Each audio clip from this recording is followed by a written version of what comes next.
Now at noon, a family banned from Universal's Epic Universe over a keychain. He said, I'm security with Universal and you need to come with us. You've been caught shoplifting. Why the family says it was all a big misunderstanding and developing right now. We know what the federal government says happened here. There was a time when we could take them at their word. That time is long past. A second federal agent involved shooting in a week with 2 people hurt by Border Patrol agents in Portland, Oregon. Streaming on clickorlando.com and broadcasting live. You're watching News 6 at noon. Good afternoon. Thank you for joining us for News 6 at noon. I'm Julie Broughton. Let's get you right to Chief Meteorologist Candace Campos. And Candace, a lot of sunshine out there, and we're nearing some record highs today. It's going to get warm. It will be the warmest day of the year. I mean, I know there's only been 9 days, but hey, still, we're going to be back to nearing record-breaking temperatures this afternoon. I want to show you our live cameras. Kissimmee Lakefront, you can see just a few little fair weather clouds out there. Same story inland, but they're along our coastline. Nothing but blue skies, nothing to stop us from warming up. Notice our temperatures. It is 12:01 in the afternoon, and already we're hitting 80 degrees up and down the I-4 corridor. So we're talking about you guys there in DeLand, the Villages, Orlando, Sanford, even Cape Canaveral, Titusville, all in those low 80s. Now, compared to 24 hours ago, right now we are running 4 to 7 degrees warmer than where we were yesterday at this point in time. So there will be a likelihood that we could be breaking several records the way things are moving so quickly. Look at that, our temperature already getting pretty close to that forecast high.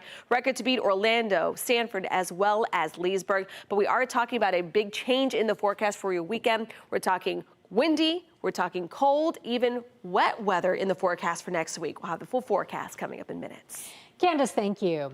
Banned, fined, and accused of shoplifting at Epic Universe. It all happened during a birthday trip, and the mom calls it a big misunderstanding and an even bigger overreaction by the park.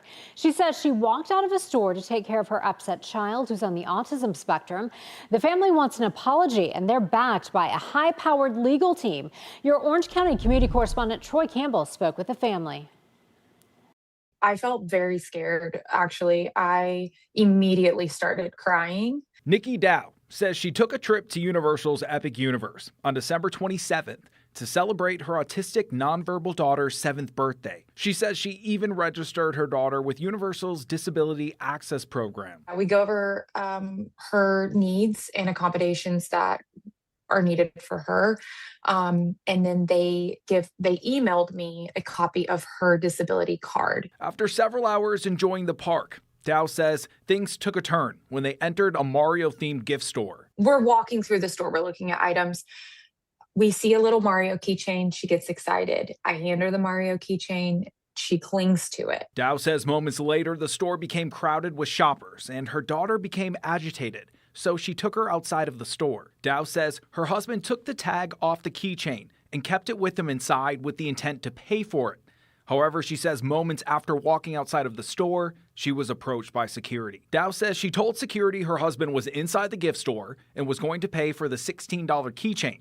But she says security still took her to an office. Then we went into an interrogation room. He came back in and he said, Orange County Sheriff's Office is on the way to escort you off the premises. You are hereby trespassed for a year. Dow says Universal isn't considering her daughter's disability, which caused her to walk out of the store in the first place. Outside Epic Universe, I'm your Orange County community correspondent, Troy Campbell, News 6.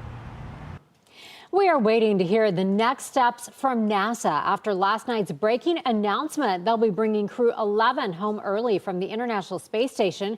We brought this to you in a live press conference on News 6 at 5 yesterday. It all came after a spacewalk was called off due to a medical concern with a crew member. Leaders say the unnamed crew member is stable and that it is not an emergency evacuation, though it is the first time a crew has been brought back early. NASA's Chief Health and Medical Officer Dr. James D. Polk says the medical incident was sufficient enough for a workup. And the best way to complete that workup is on the ground where we have the full suite of medical testing hardware. Leaders say Crew 12 could possibly fly to the space station earlier, but that all depends on what the best course of action is. The U.S. will maintain their presence in space with Chris Williams, who flew aboard the Soyuz 28 mission. The FBI is investigating a shooting in Portland, Oregon right now, and tensions there are high following a shooting that involves federal immigration agents. Authorities say officers shot and injured a husband and wife during a targeted vehicle stop of people with suspected ties to a Venezuelan gang. Gwen Baumgartner has the latest from Portland. Police in riot gear squared off with protesters outside this ICE facility in Portland, hours after federal agents shot a couple in their car. It's just been chaos. People, the community is trying to get answers. It looks like Kohler saying that he was shot twice by ICE and his wife was shot as well. The Department of Homeland Security says it was conducting a targeted vehicle stop involving two suspected Venezuelan members of the Tren de Aragua gang who recently entered the U.S. illegally. In a statement on X this morning, DHS officials identified the pair, adding they, quote, weaponized their vehicle against Border Patrol. The agent took immediate action to defend himself and others, shooting them. We know what the federal government says happened here. There was a time when we could take them at their word. That time is long past. According to DHS, the pair then fled the scene. The victims called 911 and were found more than 2 miles from where the incident happened and were taken to the hospital.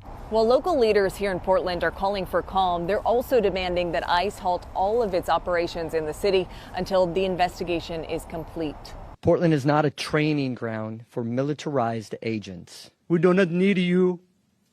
You're not welcome, and you need to get the hell out of our community. The incident in Portland comes just 1 day after an ICE agent shot and killed a woman in Minneapolis, sparking protests across the country. I'm saddened that we are here once again in a difficult, challenging, complex situation. Protesters are planning a march later this evening outside the ICE facility in Portland in the wake of the shootings. Gwen Baumgartner, CBS News, Portland.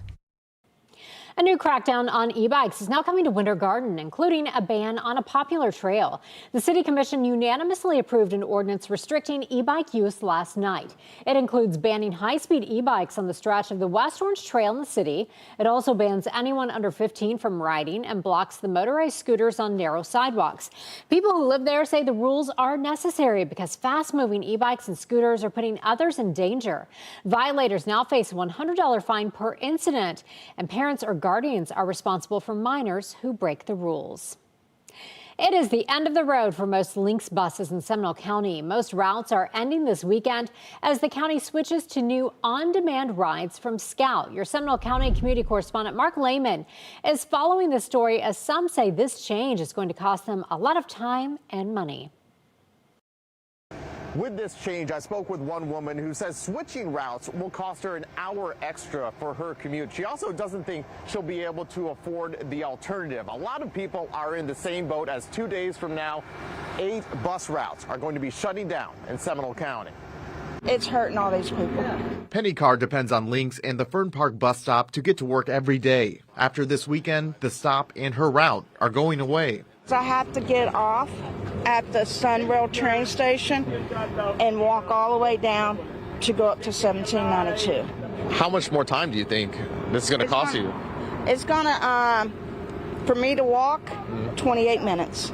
On January 11th, Seminole County is eliminating 8 bus routes because of low ridership and high costs. The county pays about $17 million a year for Lynx, but estimates less than 4,200 people actually use it. Go all the way out there. I use that like 3 times a week. Come here 3 times a week, too. Sean McMurray says he's tried Seminole's new alternative. Scout is an on-demand micro-transit service, but riders have complained about delays for pickup. And I've been on that new thing, and it's kind of, you have to wait. I waited like an hour for a ride. County leaders say there's increased flexibility with the Scout service, and it's more cost-effective. The transition, however, may be difficult for some who have questions about what to do next. You depend on this bus, right? Right, I depend on it. But I got to figure something else out now. Now, after this weekend, there will still be 4 routes running in Seminole County. We posted the changes to those routes under this story on clickorlando.com. Reporting in Fern Park, I'm your Seminole County community correspondent, Mark Lehman, News 6. What's next for a closed down charter school in Orange County? That's what we're working to get answers after Legends Academy shuts its doors. Coming up, we speak to former teachers and students about how this closure impacts them. Here is a live look outside in Mount Dora. You're watching News 6 at noon. We'll be right back. This portion of the news is sponsored by Florida Lottery.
More than 200 students are now forced to find new classrooms, and teachers are packing up with no severance and few answers. It all comes after a Central Florida charter school, Legends Academy, shut its doors for good.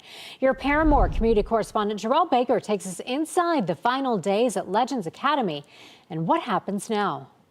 Dondrea Stevens and other former Legends Academy charter school teachers are cleaning out their classrooms now that their school has shut down. It's still heartbreaking because like right now when I went into my old classroom, it brought back all kind of memories. I could see the little kids' faces.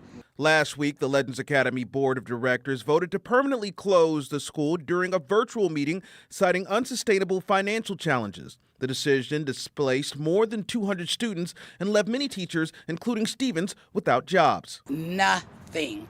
We didn't receive our PTO time. We didn't get any of that. A spokesperson with Legends confirming teachers received no severance or PTO.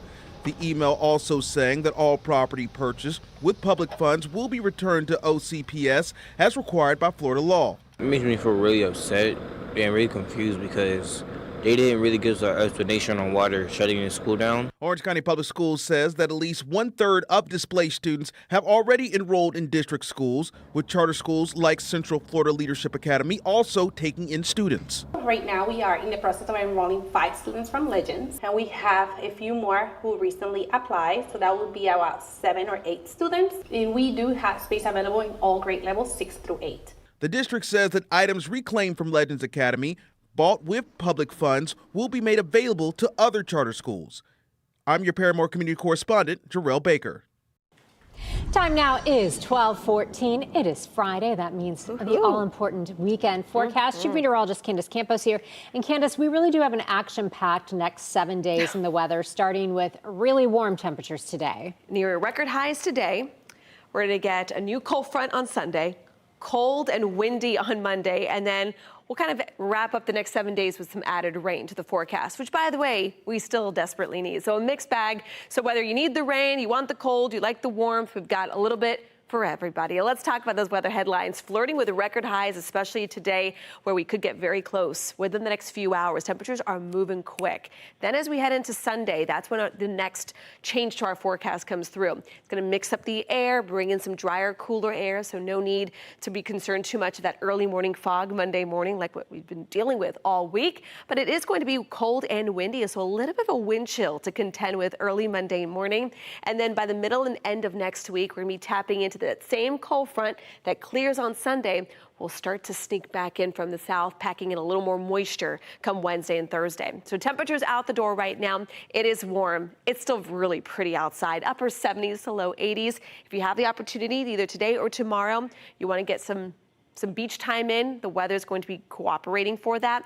Not the case on Sunday and Monday, even for boating conditions, because the winds are really going to start kicking up a lot. But now let's check on that hour-by-hour forecast for your Finally Your Friday. forecast is sponsored by Strata Services. All right, 83, that's our high today. The record to beat is only 84, so we are certainly going to get close to that. Then as we look to the forecast tonight, low 60s, again, a little more patchy fog, but then again, as we head into Sunday, that's when things will really start to kind of break from this very stagnant weather pattern we've been under. So you can see here, clouds, rain, futurecast, really not showing a whole lot.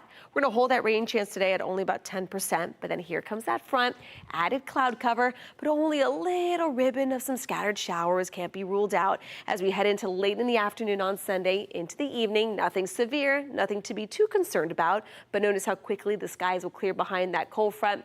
A lot of that cold air is bumped up pretty close to that front, so the moment that front clears, you'll notice that significant change already.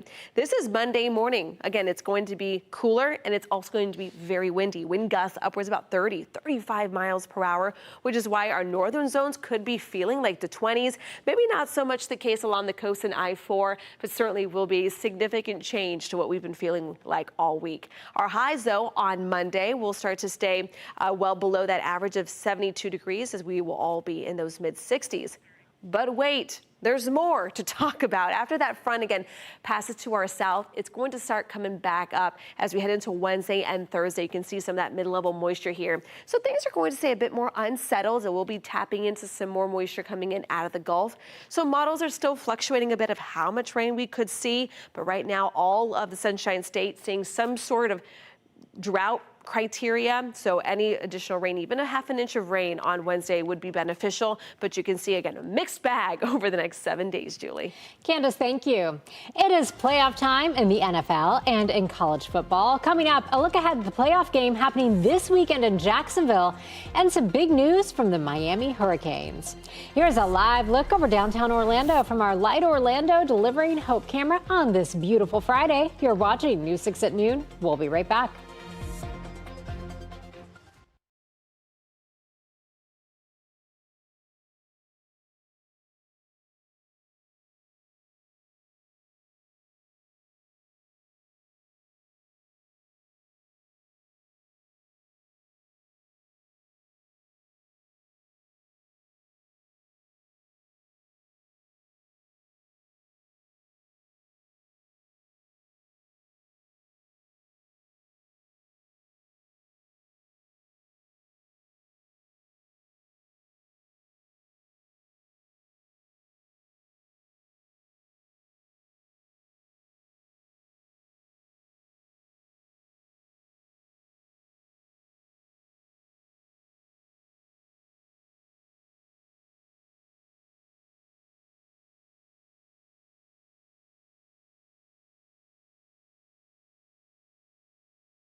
It's an exciting weekend across the NFL and right here in Florida. The Jacksonville Jaguars have a playoff battle against the Buffalo Bills. The game is in Jacksonville.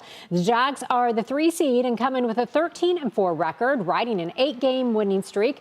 But it will be a tough battle against the Bills, who come in at 12-5. And you can watch the whole thing right here on News 6. We have the game live at 1 o'clock on Sunday.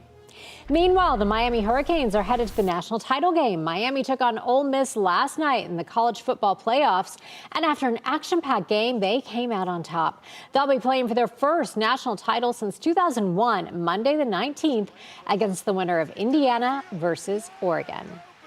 A new state bill filed by a state senator would make it illegal for drivers to hold their phone behind the wheel or even have it in their laps. A first violation would bring a $150 fine, and a second would bump that up to $250. A third, a 90-day license suspension and a $500 fine.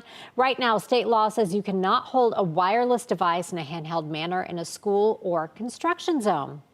This topic is our poll of the day. Should it be illegal in Florida to hold a phone or have it in your lap while driving? Now, so far, most of you are saying yes with 46%. The no's are coming in at 35%, and it's okay when stopped at 19%. We want to know what you think. Take our poll at clickorlando.com/react or on our News 6 Facebook page. Hey, check out our all-new primetime lineup on News 6 Plus. Matt and Ginger have a new take on the day's news on News 6 tonight. That's at 9. Go in-depth as we track the latest weather developments and answer your weather questions with meteorologist Jonathan Kagas at 9:30. Then watch the late news an hour earlier. It is all tonight on News 6 Plus. Download our streaming app for free. Search WKMG in your smart TV's app store. It's also available on Roku, Apple TV, and Fire TV. Here is a live look at our Launch Credit Union Port Cam at Port Canaveral. You're watching News 6 at noon. We are back in just 3 minutes.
Chief Meteorologist Candace Campos is here. Of course, it's the weekend. We're all making our plans, and there's some changes coming that we need to be aware of. It's all relative, right? Because if this was the middle of the summer and I said highs are in the low 80s, we'd be like, oh, it's so comfortable, it's so nice. It is still comfortable, it's nice. Yeah. It's just feeling more like April out there right now. Nearing records today, of course, we have meteorologist Julie Broughton here. We have Jonathan Kekes. They're going to be watching those records very, very closely. Could easily get to some of those records later on this afternoon. Then we are tracking a new cold front. It's not going to be a big rain event, but it is really going to pick up the breeze. Very windy, gusts upwards about 30, 35 miles per hour late Sunday into Monday. Wow. And then look, beneficial rain. Interesting fact, California officially drought-free, first time in 25 years. So Florida is more in a drought right now than California. Incredible. You wrote an article about that on clickorlando.com. All right. Read it. Thanks for joining us this noon. We will see you at 4. I will. She won't. She'll be at home. I'm asleep. Bye.